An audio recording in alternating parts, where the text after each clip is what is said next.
menyembah Allah ini bukan usaha yang ringan. Saya dulu di kampung saya di Merbuk, Lembah Bujang, yang terkenal dengan banyaknya berhala. Kami di kampung itu dulu tak tahu ada berhala dalam tanah. Datang Haji Mubin Syifat.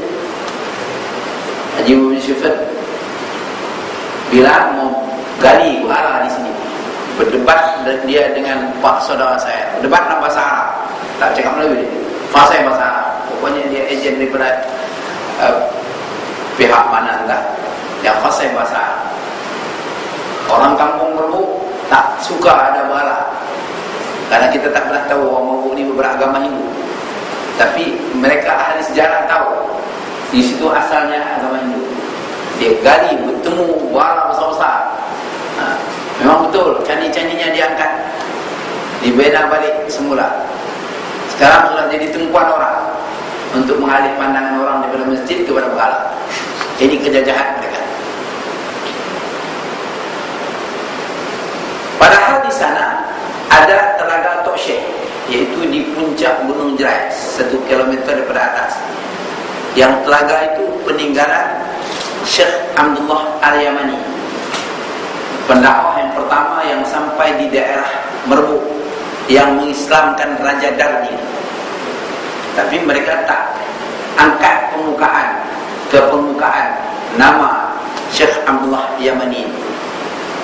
Yang kedua, Syekh Abdullah Yamani tak punya makam, tak tahu di mana makamnya. Apakah dia balik ke Yaman ataupun dia dibunuh orang, kita tak tahu. Tak ada siapa tulis sejarah.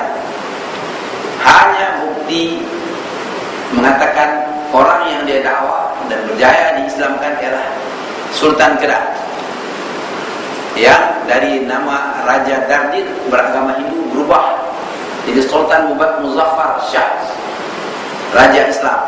Sampai hari ini diabadikan di nama Badan Masjid Sungai Petanis, Masjid Sultan Muzaffar. Terbayang dalam kepala saya bagaimana susahnya saya dakwah di Sabah. Kami masuk ke pendalaman, kadang-kadang turun daripada gunung ke lurah yang dalam, naik lagi ke atas sampai ada kawan-kawan pengsan dan terlampau tinggi gunung. Barulah kemudian masuk ke kampung orang dusun. Di kampung itu umat Islam duduk di bawah, orang Kristen di atas.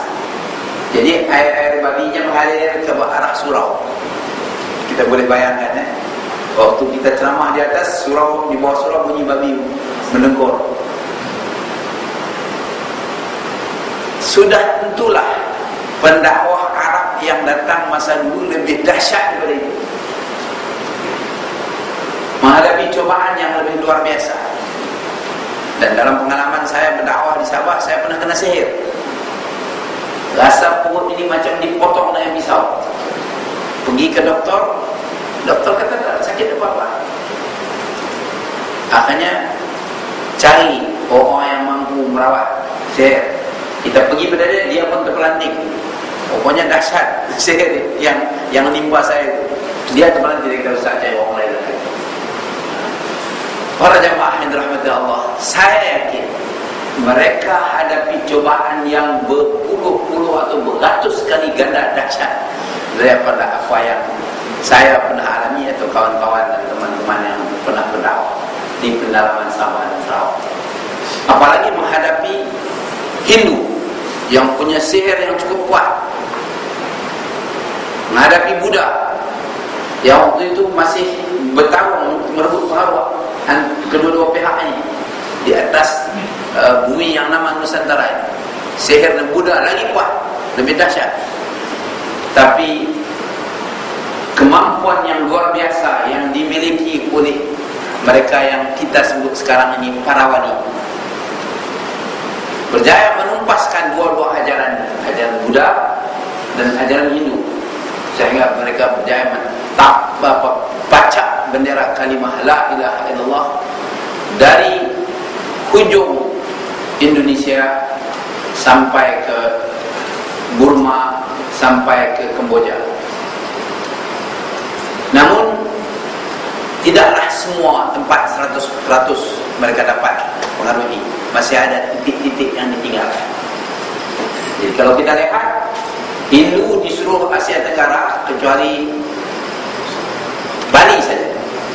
Jadi Bali itu orangnya serupa orang kita Melayu, tak ada beda wajah, tapi agamanya Hindu, cara berfikirnya Hindu.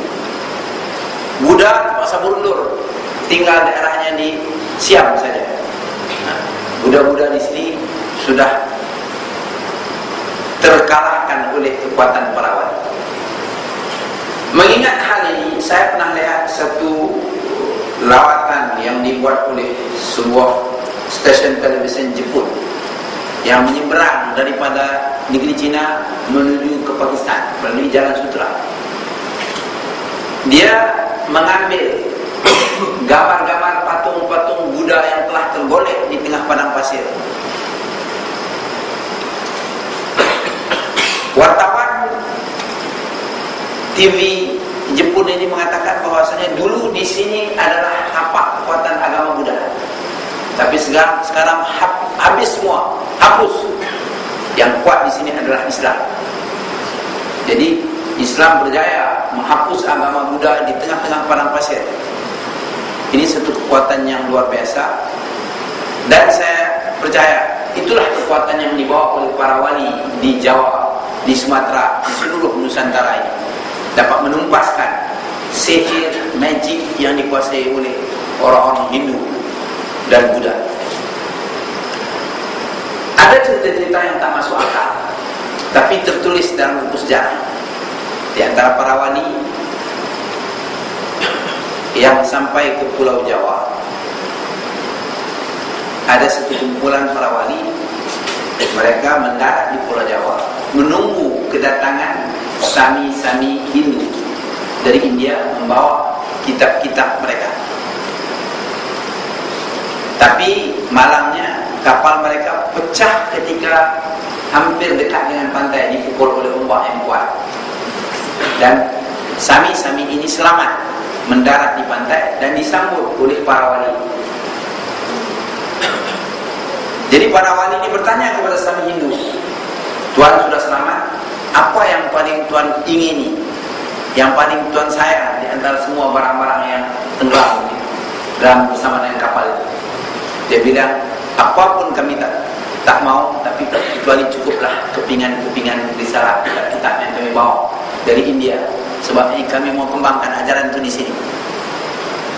Maka salah seorang daripada wali itu pacak tongkatnya, dan bila dia tarik tongkatnya, membuat air daripada lubang yang kecil, dan hanya lubang itu menjadi besar, dan tak lama kemudian keluar kitab-kitab Hindu itu dari lubang mata air tersebut. Dan kata wali tersebut, ambillah itu kitab kamu. Dia pun kumpul, benar, kembali seperti asal. Itu kekaguman yang pertama dia terhadap wali Allah.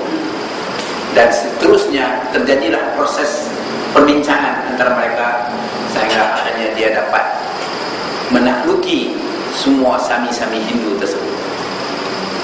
Rakyat yang pada waktu itu ikut saminya, sami beriman, rakyat terus beriman. Kemudian ada satu kisah lagi. Seorang raja di Jawa, dia memiliki banyak kuda. Salah satu daripada wali, saya lupa namanya, mungkin Sunan Muria, dia datang kepada raja. Dia beritahu kepada raja, saya ingin mengambil upah dari tuanku untuk potong rumput, dan upahnya murah aja.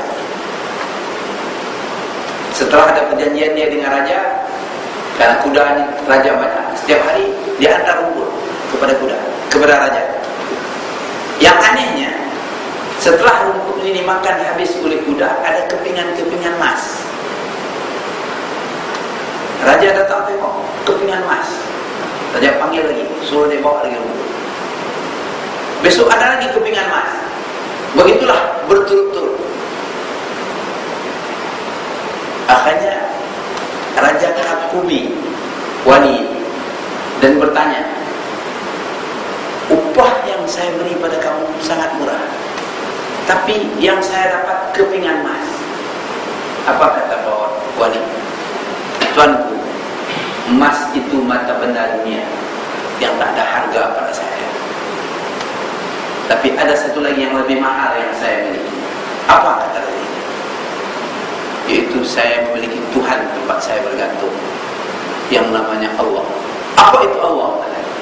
Barulah dia mulai dialog dengan raja. Akhirnya raja beriman. Jadi ada orang yang hanya terima cerita ini secara ceritanya dari wali kononnya benar semata-mata. Tapi saya orang Batak, banyak taktik. Saya pikir mungkin para wali ini dia ada grup penggali emas. Jadi dia gali emas, dia olah, kemudian dia masukkan dalam buni rumput, dan dia biar emas itu jatuh di tempat raja. Sebab ini untuk jadi jambatan dia mendakwahi raja. Memang Arab banyak taktik, lebih hebat daripada orang Batak di Asia Tenggara.